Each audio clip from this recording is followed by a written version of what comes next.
আজকে খেলা হবি বিএনপির ফ্যামিলি কার্ড লিয়া। বিএনপি যে কি পরিমাণে বেকুবের দল হয়েছে তা আজকে আমরা মজা নিয়ে দেখবো। হাঙ্কেরও তো পপকর্ন কেনার পয়সা নাই, মুড়ির টিন নিয়ে বসেন, যান যান যান তাড়াতাড়ি নিয়ে আসেন। বিএনপিরা বাম্বু খাইতে দেখলে তো আমার ক্ষুদ্র ভ্রাতার ভগিনীদের কারো কারো ব্যাপক মজা লাগে, তাই করে মজা আজকে ডাবল করে দেবো। আসেন আগে দেখে নি ফ্যামিলি কার্ডে কি কি দিবি বিএনপি। তারেক রহমান 2024-এর সেপ্টেম্বরে বলছিলেন ফ্যামিলি কার্ডের কথা। সেখানে বলছিলেন এই কার্ড যাদের হাতে থাকবে তাদের প্রত্যেককে মাসে মাসে খাবার আইটেম দেওয়া হবে। দেখেন, পরে দেখা গেল হয় টাকা অথবা খাবার দেওয়া হবে, যার যেটা প্রয়োজন। এই প্রসঙ্গে আমরা পরে আসিচ্ছি, এক এক করে আমরা দেখব। তো কি দেওয়া হবে? তাহলে ফ্যামিলি কার্ডের আওতায় প্রত্যেকটা পরিবার মাসে 2000 থেকে 2500 টাকা অথবা সমমূল্যের খাদ্য সহায়তা পাবে।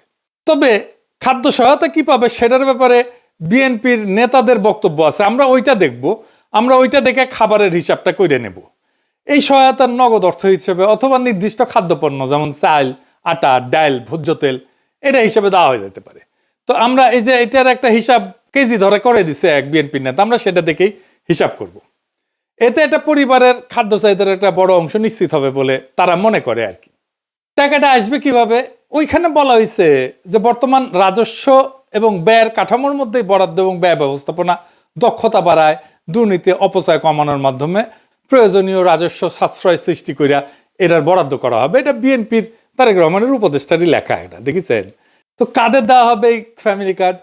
সবাই পাবে, এটা সার্বজনীন, মানে দেশের সবাই, এমনকি সেটা যদি প্রাইম মিনিস্টারের বউ হয় সেও পাবে। বৈষম্যহীন বাংলাদেশ বিনির্মাণ করার জন্য আমরা নিয়ে আসছি ফ্যামিলি কার্ড। প্রাইম মিনিস্টার ওয়াইফও যদি মনে করে যে আমি সেটা ইউজ করতে চাই, ইউজ করতে পারবে। মানে কার্ড তো নারীদেরকে দেওয়া হবে, সেই জন্য বলছে যে প্রাইম মিনিস্টারের বউ যদি হয় তাহলে সেও পাবে। এই হইতেছে বিএনপির ফ্যামিলি কার্ডের মোটা দাগে প্রকল্প। এটা তাদের প্রধান নির্বাচনী ক্যাম্পেইন, মানে এটা দিয়ে তারা ইলেকশনে উতরায় যাবে বলে আশা করতেছে। আর উতরাইতে পারবে কিনা সেটা আল্লাহ জানে। যাই হোক, ওই যে জামাইকোটা বুদ্ধিজীবী বলেছিল না যে জামাতের কোনো প্ল্যান নাই, আনপ্রিপেয়ার্ড। জামায়াত ইসলাম যদি সরকারে আসে তাহলে অর্থমন্ত্রী কি হবে? আপনি যে কোনো জামায়াত ইসলামের লোককে জিজ্ঞেস করেন, পাবলিক ভিশন এগুলো নাই। জি, তো আসেন বিএনপির কেমন প্রিপারেশন নিচ্ছে সেটা দেখি।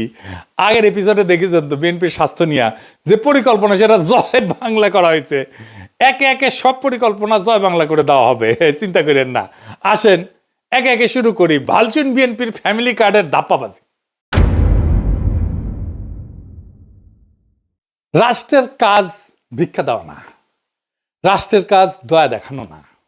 রাষ্ট্রের কাজ হইল যারা পড়ে যাইতেছে, পিছায় পড়তেছে, যারা সুবিধা বঞ্চিত, যারা দুর্বল, তাদেরকে টেনে ধরা, তাদেরকে বাঁচানো। এটার নামই হইতেছে সামাজিক সুরক্ষা বলয়, ইংরেজিত কয় সোশ্যাল সেফটি নেট। ফ্যামিলি কার্ডে বলা হয়েছে সব পরিবারকে প্রত্যেক মাসে সমান টাকা দেওয়া হবে। এখানে রাষ্ট্র ভেঙে পড়ে।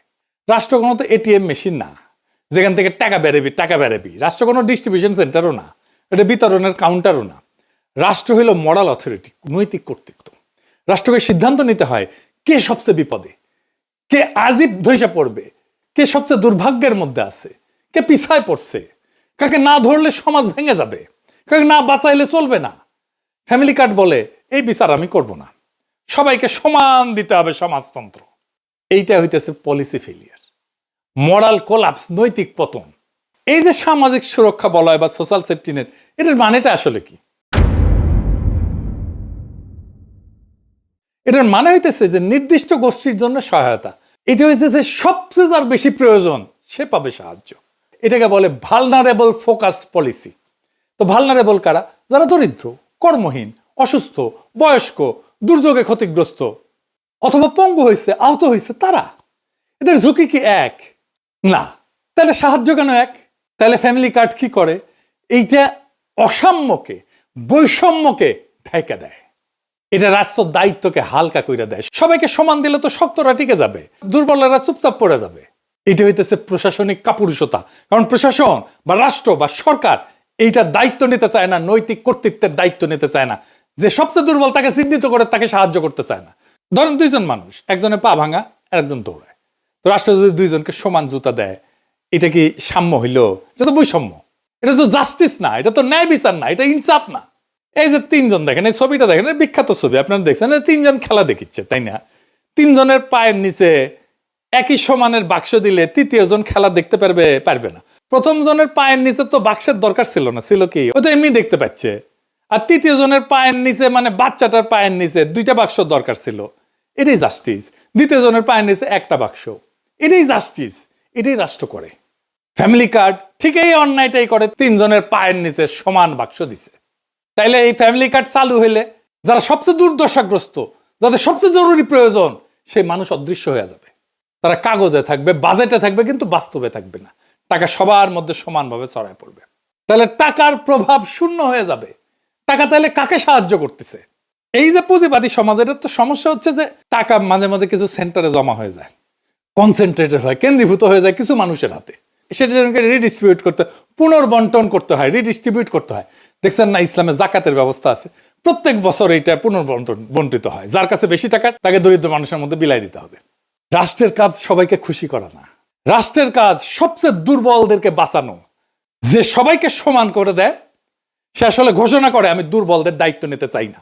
সেই জন্যই বিএনপির ফ্যামিলি কার্ড এইটা দুর্বলদের বাঁচাবে না, দুর্বলদের দায়িত্ব নিতে চাইতেছে না সে। এটা মানবিক না, এটা রাষ্ট্রের দায়িত্ব থেকে পরিকল্পিত পলায়ন। এবার আসেন আমরা আর একটা জিনিস দেখি।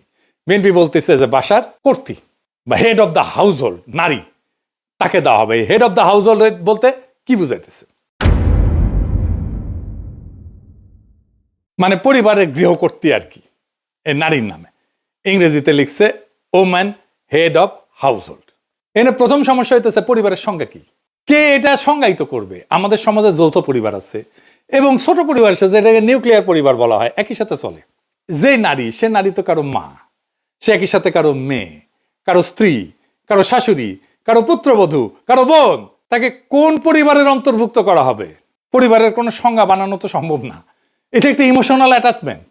একটা পরিবারে কে কে থাকবে, কোন কোন সম্পর্ক থাকবে, কতদূর রক্ত সম্পর্ক পর্যন্ত পরিবারের ভিতরে থাকবে, তো এসব তো রাষ্ট্র বা সরকারি আমলারা এটা সংজ্ঞায়িত করে দিতে পারে না, বলে দিতে পারে না, ডিকটেট করে দিতে পারে না। এক এক পরিবার এক এক রকম হবে। দেখবেন কোন পরিবারে শাশুড়ি আছে, কোন পরিবারে মা আছে, কোন পরিবারে ভাই আছে, কোন পরিবারে বোন আছে। এই একটা ইস্যুতে তো ব্যাপক কারচুপি, দুর্নীতি হবে। একটা পরিবারের সব মেয়ে প্রত্যেকের নিজের নামে কার্ড বানাবে, এটা হবে। আমি কয়ে দিতেছি, লিখে দিতে পারেন। বাংলাদেশে বিয়ের পর অনেকে বাপের বাড়ি বা শ্বশুর বাড়িতে থাকে, তাদেরকে কি আলাদা আলাদা পরিবার গণ্য করা হবে, নাকি একটা পরিবার গণ্য করা হবে? একটা পরিবারে এইভাবে অনেকগুলো কার্ড বানায়, সবগুলো থেকে টাকা রেশন নিজেদের অ্যাকাউন্টে পড়বে, যদি সবাইকে দেওয়া হয়। তাই তো দিতে চায় তারা সবাইকে। এবার একটা ইন্টারেস্টিং জিনিস দেখি। এই যে বলছি, যারা ভালনারেবল গ্রুপ, যাদের সবচেয়ে বেশি সাহায্য দরকার, তাদের কিন্তু অন্য সহায়তা দেওয়া হয়। সেটা কি বন্ধ করে দেওয়া হবে? বিএনপি কি সেটা বন্ধ করে দিবে? আসেন সেটা বুঝে দেখি।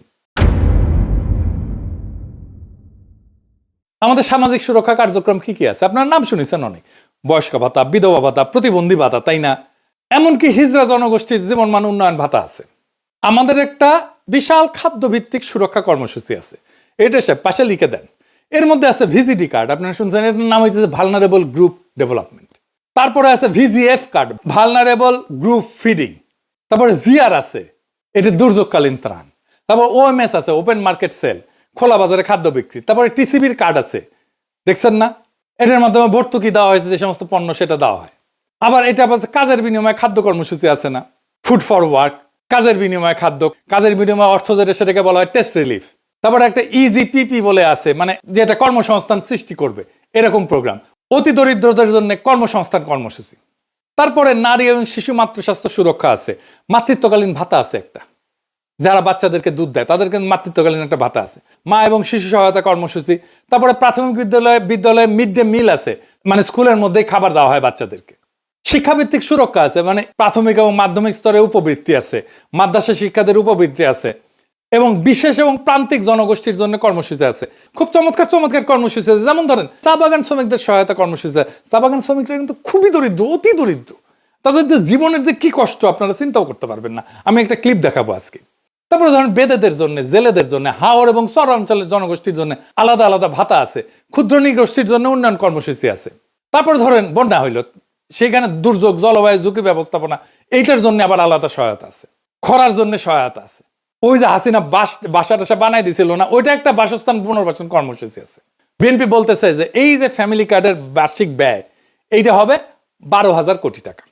তো এই আমি যতগুলো সামাজিক সুরক্ষার কর্মসূচি বললাম এই বাজেটের 10%-এর মতো, 10.28 ওরা বলছে। মানে হাসিনা আমলে যেটা দেওয়া হইতো তার 10 ভাগের 1 ভাগ। কিন্তু সামাজিক সুরক্ষা কর্মসূচিগুলোর মধ্যে ওরা বলতেছে যে এটা ওভারল্যাপ আছে, মানে একই সুবিধা একাধিকবার পেয়ে যায় একজন।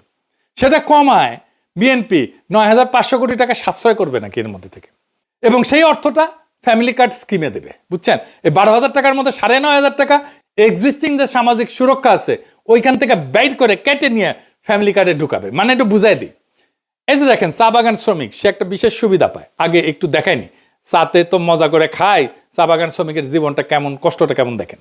এটা গ্রিন টি, এটা গ্রিন টি। এই পাতা আমাদের মহিলারা তুলবে। হ্যাঁ, এই পাতা 23 কেজি তুলবে না, আমার ওয়াইফ 8 ঘন্টা কাজ করে 178 টাকা পাবে। 8 ঘন্টা কাজ করার পরে 23 কেজি তোলার পরে 178 টাকা পায়। জি, আর 23 কেজি কম হলে 1 কেজি প্রতি 60 টাকা মাইনাস।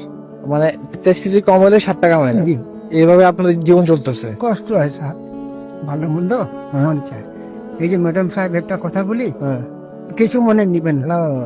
ম্যাডাম সাহেব যে 100 টাকা দিচ্ছেন না, আজকে 25 ডিসেম্বর না, আমার মা বলতেছিল একাধিক কলা নিব, বিস্কুট আর একটা লু বিস্কুট। মন চায়, মাছ মাংস আমাদের মন চায়। দেখেছেন মনটা খারাপ হয়ে গেল না? এই লোকের মা ধরেন যে যার কথা বলতেছিল ওই লোকটা, সে বয়স্ক নারী ভাতা পায় নিশ্চয়ই, আর চা শ্রমিকের ভাতা পায়, তাই না? 2টা ভাতা পায়। এটারে বলতেছে ওভারল্যাপ, মানে তুমি তো 2টা নিতে পারবে না, এইখানে দরিদ্র সুবিধা বঞ্চিত মানুষের টাকা সরায় না ফ্যামিলি কার্ড দিবে। টেম্পু স্ট্যান্ডে চান্দাবাজি করতে করতে অভ্যাস খারাপ হয়ে গেছে, গরিব মানুষের টাকা সরায় নিজের ভোটে যেটা রাজনৈতিক কর্মসূচি আর্থিক ব্যয় মেটাবে। সি সি সি সি রানুনি সি। আচ্ছা, আর একটা জিনিস দেখাই, তারা বলতেছে যে ক্যাশ টাকা বা খাদ্য সহায়তা দেওয়া হবে, মানে কাউকে ক্যাশ টাকা কাউকে খাদ্য সহায়তা দেবে। কে ঠিক করবে কাকে ক্যাশ দেবে আর কাকে খাদ্য সহায়তা দেওয়া হবে? এবার আসেন দেখি খাদ্য সহায়তা দেওয়াটা আদৌ সম্ভব হবে কিনা। বিএনপি নেতারা বলতেছে ফ্যামিলি কার্ডের মাধ্যমে সবাইকে প্রত্যেক মাসে 25 কেজি চাল, 5 কেজি আলু, 2 কেজি ডাল, 2 লিটার তেল, 1 কেজি লবণ ফ্রিতে দেবে বিএনপি। বেনে বেনে করছি না, বিএনপি নেতারাই করছে, শোনেন। আমরা প্রত্যেকটা পরিবারের নারী সদস্যর নামে একটা করে ফ্যামিলি কার্ড প্রদান করব। ওই ফ্যামিলি কার্ডের মাধ্যমে আপনি 25 কেজি চাল প্রতি মাসে, 5 কেজি আলু, 2 কেজি ডাল, 2 লিটার তেল, 1 কেজি লবণ আপনি ক্রয় করতে পারবেন সম্পূর্ণ বিনামূল্যে, শুধু কার্ডটা আপনার হাতে থাকলেই আপনি পারবেন।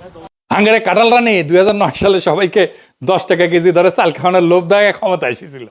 হ্যাঁ, খাওয়ানোর লোভ দেখায় ক্ষমতায় আসাটা বাংলাদেশের বড় দলগুলোর খাইসলত হয়ে গেছে। বাংলা মার্টিন লুথার কিং কাঁঠাল রানীর চেয়ে 1 ধাপ আগায় সবাইকে ফ্রি চাল খাওয়ানোর প্রতিশ্রুতি দিচ্ছে। খালি ফ্রি চাল না, সাথে ফ্রি আলু, ডাল, লবণ, তেলও থাকতি। দেশের সরকারি হিসাবে ধরে নিলাম আনুমানিক 4 কোটি পরিবার আছে।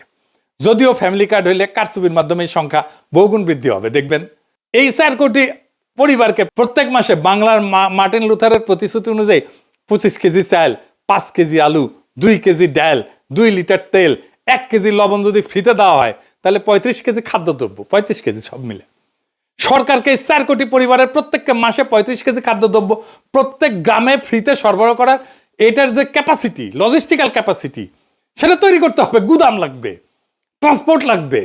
এটা কত বড় সংখ্যা, এটা বাংলার মার্টিন লুথার কিং অঙ্ক করে দেখছে কিনা আমি জানি না, যদিও তিনি নিজের ভাষাতে এক বক্তৃতায় বলছে তিনি অঙ্কে নাকি কাঁচা। তুমি যে বললে তোমার অঙ্ক করতে ভালো লাগে না, তোমাকে একটা সিক্রেট কথা বলি, অঙ্ক কিন্তু আমারও খুব ভালো লাগতো না, অঙ্ক দেখলে আমিও ভয় পেতাম। এই 35 কেজি যদি 4 কোটি দিয়ে গুণ দিই তাহলে 140 কোটি কেজি, 14 লক্ষ টন। সরকারকে বছরে 14 সাথে 12 গুণ করেন, এত লক্ষ টন বা অতিরিক্ত 2.25 কোটি টনের মতো নতুন খাদ্য গুদাম বানানো লাগবে। বর্তমানে সারা দেশে সরকারি খাদ্য গুদাম আছে 20 থেকে 25 লাখ টনের মতো, এটা করতে পারে। তাহলে এটা তুগলকি কারবার হয়ে যাবে না? দিল্লির একটা সুলতান ছিল মোহাম্মদ বিন তুগলক, আমরা বলি না তুগলকি কাণ্ড করছে, সবাই ওরে ম্যাড সুলতান বা পাগলা সুলতান বলে রাখতো। সেরকম উদ্ভট সব প্রজেক্ট করে সালতানাতকে দেউলিয়া বানায় ফেলছিল। বাংলার মার্টিন লুথারও একই পথে হাঁটা শুরু করেছে। দেশে বর্তমানে যে সমস্ত সরকারি খাদ্য গুদাম আছে সেখানে ব্যাপক দুর্নীতি হয়। কৃষক সরকারি আমলা কর্মচারীকে ঘুষ না দিলে সেখানে নিজের ফসল বেচতেই পারে না, পারে গুদাম থেকে খাদ্যশস্য লোপাট হয়ে যায়। সরকারি কর্মকর্তা কর্মচারীরা গুদামের খাবার ব্ল্যাক মার্কেটে চুরি করে বেচে দেয়। ফ্যামিলি কার্ডের মাধ্যমে এই প্রক্রিয়া আরো ব্যাপক এবং ভয়াবহ রূপ ধারণ করবে। মানুষজনে ভেনেজুয়েলার মতো প্রত্যেক জেলায় জেলায় লম্বা লাইন ধরে দাঁড়াবে খাদ্য গুদামের সামনে রেশনের জন্য। সোভিয়েত রাশিয়া এরকম লাইন ধরে ধরে রেশন দেওয়া হইতো, জানেন না তো? সোভিয়েত আমলে, সমাজতান্ত্রিক আমলে, কমিউনিস্ট আমলে, জানেন না, লাইন ধরে ধরে দেওয়া হইতো। তো ওইখানে লাইন দেখলে পাবলিক দেড়ে যেত আর কি। এইটা হবে এইখানে সরকারি আমলা যেখানে বসে বসে এক এক করে সবাইকে অল্প অল্প করে খাবার বিতরণ করবে, আর লম্বা লাইন, এই লাইন আর শেষ হবি না। সরকারি আমলারা এইসব করতে গিয়ে দুর্নীতি আর ভজঘট লাগায় খাবার শর্ট করে ফেলবে সবার জন্য। আর এই খাবার বিতরণের লোকজন কোথায়, লোকবল কোথায়, কে বিতরণ করবে? এর কোনো হিসাব আছে?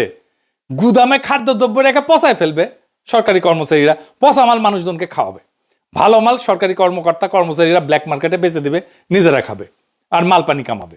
এটা নিয়ে দেশে ভয়াবহ রাইট লাগবে, দাঙ্গা লাগবে ভবিষ্যতে। বাঙ্গুদের বিয়ে বাড়িতে মাংসের পিস কম পড়লে মারামারি শুরু হয়ে যায়। আর আমাদের বাংলার মার্টিন লুথার কিং সারা দেশে সবাইকে মাসে মাসে ফ্রি খাওয়ানোর প্রতিশ্রুতি দেয়। বাজারে কোনো কিছু কিনতে হলে টাকা লাগে। টাকা হচ্ছে কোনো বস্তু বা সেবার প্রতি কারো একটা ক্লেম, তাই না? টাকা নকল করে ছাপানো অসম্ভব না হইলেও অনেক কঠিন কাজ, তাই না? কিন্তু এই যে ফ্যামিলি কার্ড বা রেশন কার্ড বা কুপন, এটা 2 নম্বর করে ছাপানো একদম সহজ কাজ, 1-2 এর ব্যাপার। এটা যে কেউ পারবে। এই জন্য এইসব ক্ষেত্রে ভয়াবহ জালিয়াতি হবে। ভারতের রেশন সিস্টেম আছে এবং সেটা মারাত্মক একটা অদক্ষ এবং দুর্নীতিপ্রবণ একটা ব্যবস্থা। ভারতে কোটি কোটি কোটি ভুয়া রেশন কার্ড আছে। এর জন্য অর্থনীতির জন্য একটা মারাত্মক বোঝা। দেখেন, সরকার কৃষককে ভর্তুকি দিয়ে সার বিতরণ করে না?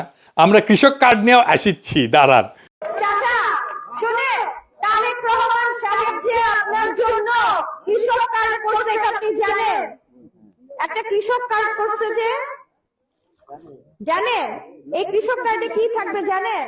এই যে দেখেন, এরকম একটা কৃষক কার্ড দিবে যেখানে মেয়াদ দেওয়া থাকবে, কার্ড নাম্বার থাকবে, ঠিক আছে, নাম থাকবে, পাশে আপনার ছবি থাকবে। এই কৃষক কার্ডের মাধ্যমে আপনি ফ্রি কীটনাশক, না হলে হচ্ছে বীজ, না হলে কোনো না কোনো কিছু পাবেন, ঠিক আছে? এবং এটা শুধুমাত্র আমাদের দল করবে। তো এই সার বিতরণের ব্যাপক দুর্নীতিগ্রস্ত একটা ব্যবস্থা। যারা কৃষক ভাই আছেন তারা এটা ভালো করে জানেন। এটা এলাকার প্রভাবশালী নেতা কর্মীদের মাল পানি কামানোর জন্য একটা লোভনীয় পেশা। সেই সারের ডিলারশিপ কে নিবে? এটা নিয়ে এলাকায় রাজনৈতিক নেতাদের মধ্যে কামড়াকামড়ি হয়, মারপিট হয়। এই খাবার বিতরণের ডিলারশিপ নিয়েও টেম্পু স্ট্যান্ড পার্টির মধ্যে কামড়াকামড়ি হবে, খুনাখুবি হবে, মারপিট হবে। লিখে রাখতে পারেন, এখনই হয় টেম্পু স্ট্যান্ড নিয়ে মারপিট হয়। আধুনিক অর্থনীতির জনক অ্যাডাম স্মিথের আগেও মুসলিম ঐতিহাসিক এবং সমাজবিজ্ঞানী ইবনে খালদুন, তার একটা বই আছে মুকাদ্দিমা, আল মুকাদ্দিমা। এটাতে ডিটেলস ব্যাখ্যা করছেন কোন একটা শাসকের বা রাষ্ট্রের এই ধরনের বাণিজ্য কর্মকাণ্ডে অংশগ্রহণ করা ঠিক না। এটা উনি বলে দিচ্ছেন। এটা যে রাষ্ট্রের জন্য একটা বিধ্বংসী কাজ, সেটা তার বইয়েতে বিস্তারিত ব্যাখ্যা করছেন। এটা তার বইয়ের ইংলিশ অনুবাদ, সময় থাকলে পড়ে নিতে পারেন। জামাই কোটার বুদ্ধিজীবীর নাকি এটা খুব প্রিয় বই। যাই হোক, পড়িছে বুঝিছে কিনা কে জানে। ইবনে খালদুন এতই প্রভাবশালী এবং বিখ্যাত যে আমেরিকার প্রেসিডেন্ট রোনাল্ড রিগান পর্যন্ত তার বক্তব্যে ইবনে খালদুনকে কোট করতেন। শুনেন। I studied economics in college when I was young, and I learned there about a man named Ibn Khaldun who lived 1200 years ago in Egypt. And 1200 years ago he said, in the beginning of the empire, the rates were low, the tax rates were low, but the revenue was great. He said in the end of the empire, when the empire was collapsing, the rates were great and the revenue was low. আজকার একজন ফরাসি political ইকোনমিস্টের সাথে পরিচয় করে দিই এবং দার্শনিক, তার নাম হচ্ছে ফ্রেডরিক বাস্তিয়াত। তার বইতেও এরকম থিম ব্যাখ্যা করছেন। এটাও ইংরেজিতে অনুবাদ। তার একটা চ্যাপ্টার আছে, তার নাম হচ্ছে দ্য ইন্টারমিডিয়ারি বা মধ্যস্বত্বভোগী। ওইটাতে উনি ব্যাখ্যা করছেন যে কোনো সরকারি আমলা বা কর্মচারীরা একটা সমাজের সবচেয়ে বড় পরগাছা। সরকারি কর্মচারীরা কিছু মনে করেন না, এইটা বইপত্রের কথা আমি কইলাম আর কি। ইংরেজ আমলের জমিদারদের চেয়ে বড় পরগাছা বর্তমান সরকারি কর্মকর্তা কর্মচারীরা। সাধারণ জনগণ ব্যবসায়ীর টাকায় এদের বেতন ভাতা হয়, আবার এরাই সেই জনগণের কাছ থেকে ঘুষ নেয়, মাল চুরি করে, টাকা না পেলে কাজ করে না, ফাইল আটকায় রাখে, ফাইল টাকায় ঘুষ নেয়, আবার জনগণকে নিজের চাকর বাকর মনে করে, সান না দেখলে আবার মেজাজ খারাপ করে। সব শেষে কাসাসুল আম্বিয়া থেকে একটা গপ্প শোনাই। হযরত সুলাইমান রাদিয়াল্লাহু আনহু নিজেকে অনেক ক্ষমতাধর ধনী বাদশা মনে কইরা একবার ঠিক করছিলেন তিনি আল্লাহর সৃষ্টি পৃথিবীর সকল জীবকে একবেলা খাবার খাওয়াবেন। এইটার জন্য বিশাল রান্নার আয়োজন করলেন। ব্যাপক রান্না টান্না শেষ করে পরিবেশন করে সবাইকে দাওয়াত করছেন। ওই সময় সাগর থেকে একটা তিমি মাছ উঠে আসে। সেই তিমি মাছ উঠে এসে পুরা রান্না করে খাবার একাই খেয়ে শেষ করে ফেলে। এবং বলে যে এটা তার মাত্র এক বেলার খাবার। এই গল্পের মূল শিক্ষা হচ্ছে হযরত সুলাইমান যত ক্ষমতাধর বাদশাহী হোক না কেন, আল্লাহর সৃষ্টি সকল প্রাণীর রিজিকের ব্যবস্থা করা তার সাধ্যের বাইরে। আল্লাহ তাআলা পৃথিবীর শত শত কোটি কোটি প্রাণীর রিজিকের ব্যবস্থা করেন কোনো সমস্যা ছাড়াই। কোন মানব শাসক যদি নিজেকে গড কমপ্লেক্সে ভোগা শুরু করে সিদ্ধান্ত নেয় সে কোটি কোটি মানুষকে বিনামূল্যে মাসে মাসে ফ্রিতে চাল ডাল আলু লবণ তেল এইসব খাবার খাওয়াবে, সেটা হইলে তার জন্য জীবনে সামনে বড় হোঁচট অপেক্ষা করা, আছাড়ের অপেক্ষা করতেছে। এবার আসেন আরো দুইটা গুরুত্বপূর্ণ পয়েন্ট, বাজেট আর কাকে দেওয়া হবে এটা নিয়ে আলাপ করি। বিএনপি বলছে যে প্রথম 50 লাখ পরিবারকে দিবে, ভালো কথা। বিশ্বব্যাংক বলতেছে যে 2025 সালের শেষে বাংলাদেশে অতি দরিদ্র মানুষের সংখ্যা হইতে পারে 1,58,00,000-এর মতো, আর দরিদ্র মানুষের সংখ্যা হবে 3,90,00,000-এর মতো। সো আমরা তো এই অতি দরিদ্র এবং দরিদ্র মানুষদেরকে তো সাহায্যটা দিব, তাই না? তাইলে এই মোট দরিদ্র এবং অতি দরিদ্র মানুষের সংখ্যা কত? 5,48,00,000 জন। সো বাংলাদেশে গড় পরিবারের সদস্য সংখ্যা সাধারণত ধরা হয় 4.3 থেকে 4.5 জন প্রত্যেক পরিবারে। এটা বাংলাদেশের সরকারি হিসাব এবং আন্তর্জাতিক সংস্থা এটা ব্যবহার করে। আমি মাঝামাঝি ধরে নিচ্ছি 4.5 জন পরিবারের হিসাব। তাহলে 5,48,00,000 এটাকে যদি 4.5 দিয়ে ভাগ করি তাহলে 1,22,00,000 পরিবার হইতেছে দরিদ্র এবং অতি দরিদ্র পরিবার। এর মধ্যে মাত্র 50 লাখকে কে নির্বাচন করবে, কিভাবে করবে, কোন ক্রাইটেরিয়া করবে? এই যে হারুন যে কইছে যে হারুনকে বলে আওয়ামী লীগকে ফ্যামিলি কার্ড দেবে, উনকা শুনেন। জামাতকে কখনো ভোট দিস না, আওয়ামী লীগকে আমাদেরকে ভোট দে, আমরা তোদেরকেও হারুন ভাইকে বলে তোদের সবাইকে ফ্যামিলি কার্ড করে দেবো। এবার আসেন বাজেটের প্রশ্ন। এত বিরাট প্রকল্পের খরচ সরকার কই থেকে যোগান দেবে? আর যদি তারা বলে যে আগে যেটা সামাজিক সুরক্ষা কর্মসূচি ছিল সেইটার বাইরে এটা নতুন, তাহলে এত বিরাট প্রকল্পের খরচ সরকার কই থেকে দিবে? বাংলাদেশ সরকারের বাজেট অলরেডি ওভার এক্সস্টেড। সরকারি বাজেট ডকুমেন্ট যা পড়ার শিক্ষা রাখে সে পড়লে বুঝবে সরকারের রাজস্ব এর চাইতে খরচ অনেক বেশি। এছাড়া সামনে অনেক হাসিনার রেখা যাওয়া ঋণের ইনস্টলমেন্ট শোধ করার টাইম হয়ে আসতেছে, শোধ করা শুরু হবে এই 2026 থেকে। এরপর যদি আবার বাংলা মার্টিন লুথার কিং এই সমস্ত দুর্গোগী পরিকল্পনা নিয়ে আসে তাহলে সরকার কেবলমাত্র একভাবে এটাকে ফাইন্যান্স করতে পারবে, সেটা হইতেছে সরকারিভাবে টাকা চাপানো। এইটা হইলে যে ভয়াবহ মুদ্রাস্ফীতি হবে, বাংলাদেশ পুরা রবার্ট মুগাবের জিম্বাবুয়েতে পরিণত হয়ে যাবে। তো বিএনপির সব কয়টা নির্বাচনী প্রতিশ্রুতির এইভাবে ফর্দাফাই করে দেওয়া হবে।